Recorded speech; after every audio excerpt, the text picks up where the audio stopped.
Hi, I'm Adetinpo Thomas. I play Wendy Conrad on a Hawkeye, and you're watching Pop Culture with Pat. Hey guys, welcome back to Pop Culture with Pat. So today we're going to be talking to a special guest on the show. She plays Wendy Conrad on Hawkeye, which is currently streaming on Disney Plus right now. Adetinpo Thomas, thank you for coming on the show. Hi, thank you for having me. You're welcome. So, just to kind of to start things off, I want to, just kind of go, back to like the beginning as far as, for you goes. So, how did what led you to want to decide that you wanted to be, an actor, like just in the first place?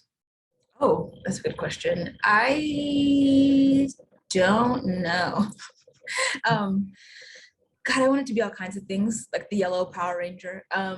Child psychologist at one point. I moved across the country when I was in high school. And when I got to Georgia, which is where I live now still, I started doing like leadership development stuff and and acting, and they both stuck with me for a long time. And acting, I made a job. Yeah, no, I mean, I've seen, I was looking at like your IMDb and just seeing some of the other roles that, you've had, before like Hawkeye and stuff like as well. So, was there, as far as film, TV, is there a certain genre that you kind of like prefer like over like the others? Like, do you have a favorite genre? I think doing genre allows for, I mean, not genre, doing drama allows for a lot of like feeling through the moments. Um, I also think I'm hilarious, so doing comedy would be pretty dope though. But when I'm producing, it's sci-fi, so there's no overlap. There you go.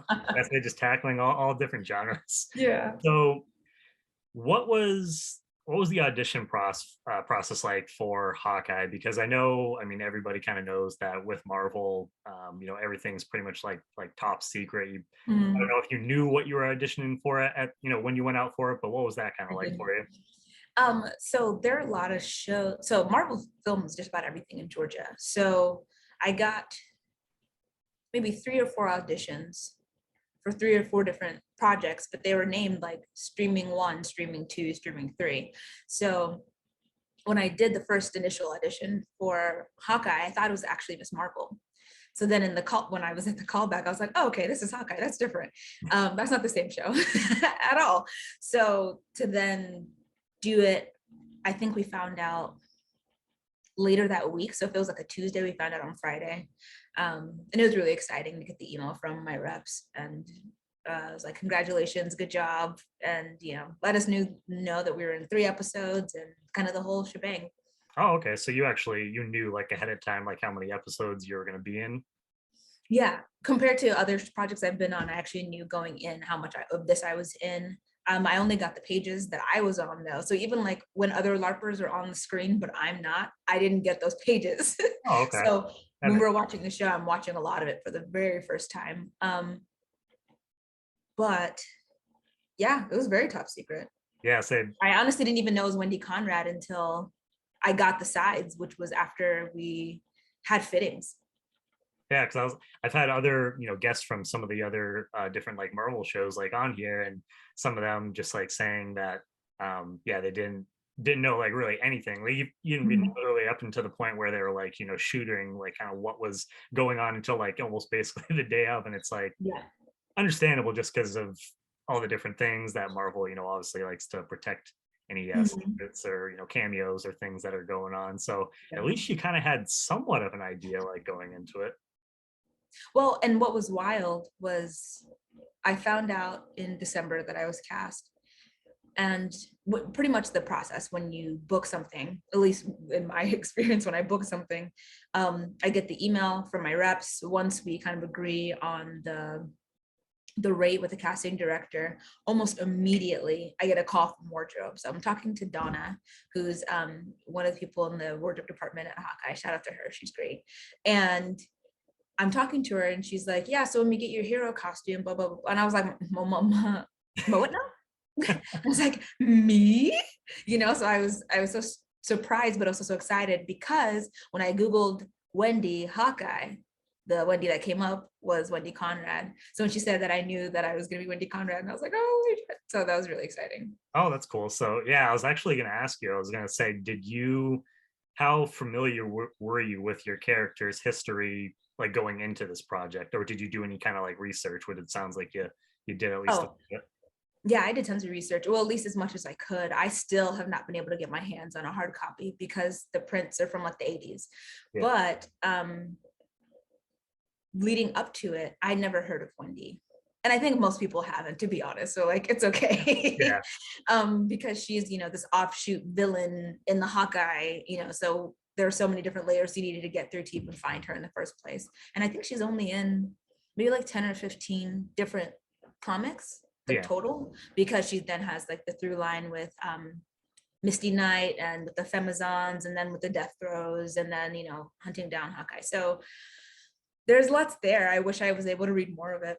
Yeah, that'd be cool if that'd be cool if you were able to they explored like any of those kind of storylines, with like Hawkeye and stuff like in the future. Yeah. Now, your character, she's part of, the LARPing like community. So Yeah. were you familiar with LARPing and just like that whole community, or did you do any kind of research once you got this role as well for that? Both. Funny story, worked at the Pennsylvania Renaissance Fair for like a good 4 or 5 months, several years ago. So I had that experience of like, people would come just as Doctor Who characters, supernatural characters. And it was very much like people had these elaborate, ornate, and I know it's not exactly LARPing, but that was a very much a step into it. And then of course, I'm I'm real good for a themed party. Yeah. So I like hand stitched Julia Dietz costume for Halloween this year. So like that kind of thing. So that was also familiar as well. But when it came to us being Viking LARPers, I thought that would play a little bit more into it. So I watched like episodes of Viking and like really tried to get into the lore a little bit, but it ended up just being us like having fun and yelling Yeah, no, I and mean, cool costumes. yeah, I was gonna say it looked like a lot of fun. Actually, the one which I know when I initially watched the episode, which I believe it was the finale. And by the way, guys, I probably should have mentioned at the beginning, but this probably will have some spoilers. So if you haven't seen the One whole or two. show, just a heads up. But in the last episode, when you guys come out of the building and like you're in your outfits, I Mhm. don't know if you've seen like the Eternals, but Yeah. I definitely got some Eternals vibes from like your guys' outfits. Yeah. And I don't know if it, like I said, I haven't like looked this up like yet, but I don't know if that's just like an Easter egg for like the Eternals, or if that was done on purpose. Did you like hear anything as far as that? Honestly, I don't know if that was intentional, though I imagine, I mean, because Kevin Feige like has to approve everything, right? So like he saw our costumes. I don't know if that was intentional on his part, but let's Yeah. say it was. But I always felt like my costume looked like the Dora Milaje. So that was where Oh I was yeah. leaning, because the red and gold and browns, I was definitely ready to be from Wakanda. Yeah, no, that's actually true. I didn't even think of that. So now so it sounds like you're probably pretty familiar. I was gonna say, going into Hawkeye, how familiar were you with the rest of like the MCU up to this point?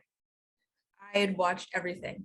Um, I'd watched everything as it came out, and then I watched it in chronological order.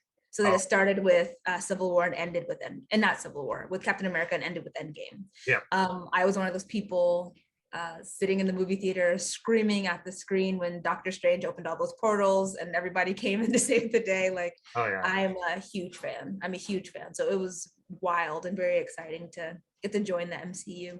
You have to play. Yeah, I was gonna say, yeah, no, I even just like recently, just with like the seeing like Spider-Man and stuff like that, that Mhm. was such a cool moment to be back in theaters, because yeah, I was there too with Infinity War and Endgame, and Mhm.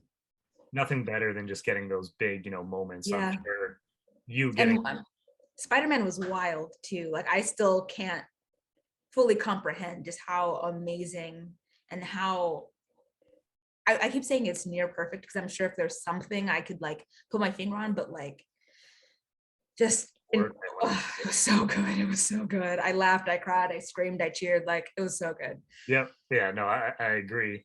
And as far as working on the show, you got to work with both Hailee and Jeremy on the show. Can you just talk a little bit about working with both of them. I did see, I think, one of the pictures with like you and Hailee, which is a Mhm. pretty sweet picture. So just Yes, like, what yeah. was the experience working like with them?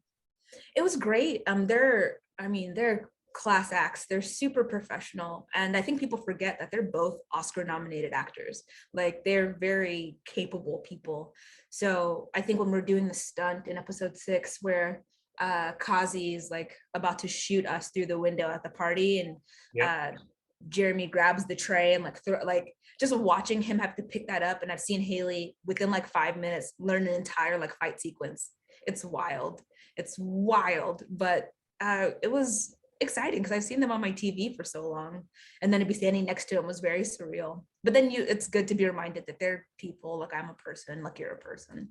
Yeah, and it must have been kind of cool too. Did you actually, I don't know like how much time you got to talk to them, outside of like shooting the scenes and stuff like that, but where this was Haley's introduction to the MCU like as well, did you like talk to her about that like at all? Funny, I don't think that came up at all. I think it was a lot of just like life and balancing work, and there was a lot of nights, and the crew, God bless the crew for on that show, they worked Monday through Saturday for like 4 months straight. And sometimes it was night shoots and sometimes it was during the day, but often it was a good 12-hour day. um, so it was a lot of just kind of, how are you coping? How are you doing? Yeah. And then like, what are you doing next kind of conversations.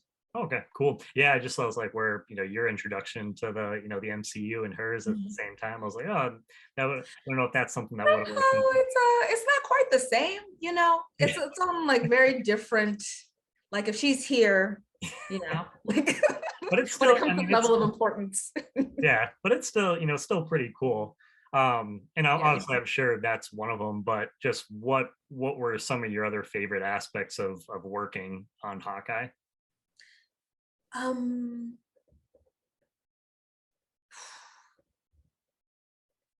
Getting to be part of a team was really fun, and getting to grow closer to Clayton and Rob and Adele was really lovely. Also, we got to improvise more than I anticipated. So it was really fun to like, so we did that scene in episode 4 where I give the bag to Hawkeye, a bag that never got back. Um, though they promised me, we did that scene, all day, and it kept ending differently because there would be, someone else would throw a joke or someone else would do a bit, and we would, so it was a lot of fun. There's a lot of laughing, No, that and I that mean, was really lovely. yeah, no, I mean that definitely. I'm sure that must have been fun. So, do you, as Mhm. far as like them, do you like guys still like keep in touch, like even though now the show's like done and like wrapped up? Oh, totally. um Haley's so sweet. I'll text her every once in a while and she'll actually respond. And I'm like, oh, bless you. Yeah, that's But as far as Adele, Clayton, and Rob go, Adele and Rob and I are based in Atlanta and have been for several years. So I actually used to tape my auditions at the studio Rob owns with some of his other friends. So I've known him for pretty intimately for quite some time. And then Adele and I have a mutual friend. So it was just a matter of time before I met, and it just happened to be, on set as opposed to in somebody's living room. And then Clayton is now in Atlanta. I think he has family here. So it's, we're in a group text and it's nothing but jokes. pretty cool. And then all you guys, you got to work on this, this show together. So it was meant to be. Now, for you personally, what is your character? What is the reaction to your character been like? For you, whether it be like social media and stuff like that. I know we got that awesome moment where you say to Clint that you're like, oh, like my wife, gave this Mhm. like bag to me, and obviously that was important to a lot of fans out there. So, what has been just Yeah. the reaction to your character overall? It's been a lot of love. I was, if I'm being honest, I was worried that because Wendy in the comics was a tall blonde white woman and I'm not those things, I was worried that the trolls would come a knocking. And as I knock on wood, they have not. It was a very warm reception, and I'm grateful. I'm grateful for that. Also, Wendy isn't the first LGBTQIA character that I've played, and I always find that the community is so grateful for just like a thoughtful representation. as much as I've read people talking about her being a lesbian, I would say she's bi. There's a lot of bi erasure. So like, Yeah. I would say Wendy Conrad's bi. We can make that canon on your podcast. Awesome. Kevin can call me if it's a problem. There you go, But, Kevin. It's official in the MCU. right. But It's I mean, canon, that's it's awesome. canon. So Yeah, so the fans that's are open to been that. really great too. I appreciate them not being disappointed in the portrayal, and also just like the simplicity of it. There's so many stories, and I can commiserate with this, especially also then being a Black woman as well. There's so many stories that when it's time for us to be the center, it's doom and gloom and horror and assault and violence. And it was just like something she said very casually, because it is a very casual thing. So that was cool. Very, yeah, I mean, just a very, quick little line there, but it's something. I mean, the impact is obviously like huge. So that's awesome. I'm glad that, you've been getting, that great feedback, on the character, like overall. Yeah. Do you, as far as like working on the show, because I mean, it looked like it was just a really fun show to make, overall. Do you have like any funny, like behind the scenes stories of anything that happened while like shooting episodes, or? Ooh, that's a good question. Any behind the scenes, or even just stories? We did that initial LARPing scene in episode 2. That was actually our last day on set. Our last day shooting all of our LARPer stuff, even our superhero costumes. So there was a point where, because we're so familiar with each other, Jeremy and Clayton are doing the Ronin suit duel, and we all have our character names on the show, but all of our characters also have LARPer names. So I forget what his was. Mine was like Elsbeth of Deepdale, but Gorm, it was Gorm of Deepdale. So we're sitting there and we're like, come on, Gorm, let's go, Gorm. You got this, Gorm. You can beat Hawkeye.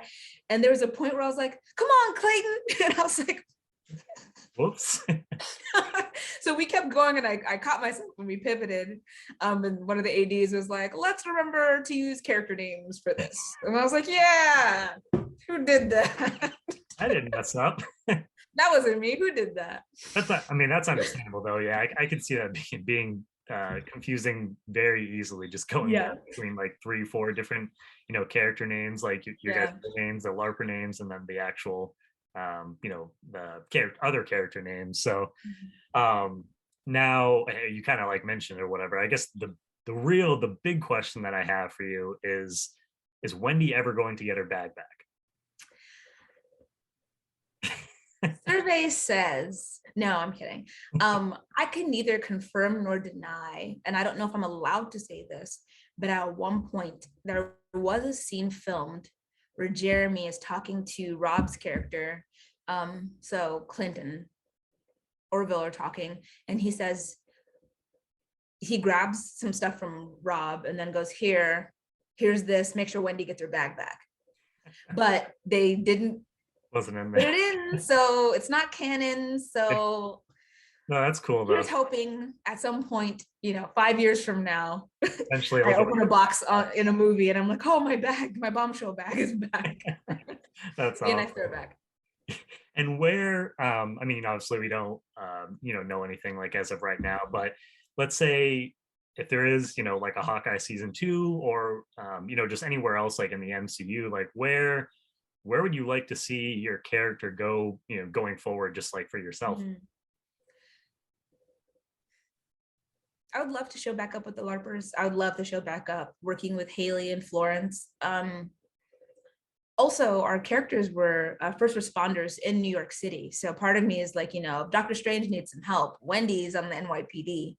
Again, something I'm going to make canon that's not canon, and Kevin can call me if it's a problem. Wendy was on the bomb squad. So like, that's useful. Call her. So Spider-Man needs me. Dr. Strange needs me. There's a lot going on in New York. Running. Yeah. Yeah, I was gonna say there's a lot going on in New York. So I'm sure if for any things like that, they can definitely give you like a a call back. And I do remember joking with Clayton about Grills and Wendy being sent on like special assignment to Wakanda, and that would be cool. They're still filming that. So just I'm here if you need me to be in that out world. Black Panther 2. Yeah. Black Panther 2. We still got time. Yeah, there's still time. And is there anything else that you want to say, just to like the the fans out there, and for I'm sure, well, only for things that you can speak of as of like right now. Are there any other projects that, people should keep an eye out for you going forward? Yeah, I keep shouting this one out, and I don't even know when it's coming out, but I'm in a movie called Devotion with Glenn Powell and Jonathan Majors, directed by J.D. Dillard, and it's a period piece. It's based on the Korean War and Jonathan Majors' character and how he was one of the first Black fighter pilots in the Navy, and just how incredible that was and what that man's life was like. Um, I play actually a really, really, really small part, but it was really still cool to be there. So Yeah, check it out. awesome. And And yeah, then other than that, I don't think I can say. yeah, no, that's totally fine. And obviously, give her a follow on Instagram. Not sure Yeah. any other social media accounts that fans find you at as well, or I mean, I yell into the void on Twitter. Same handle, Adetinpo, that's me. And then I also do post some things on my actor Facebook page if okay. you ever want to look that up. And I have a YouTube channel, but there's only like 3 videos on there. So when videos like this come up, I will add it to my playlist. So if you end up looking me up on YouTube, this lovely podcast will make its appearance as well. Perfect. Well, hey, thank you again. Really appreciate you taking time out of your schedule, coming on Yeah. here and just to talk all things Hawkeye and your career. So thank you for doing that.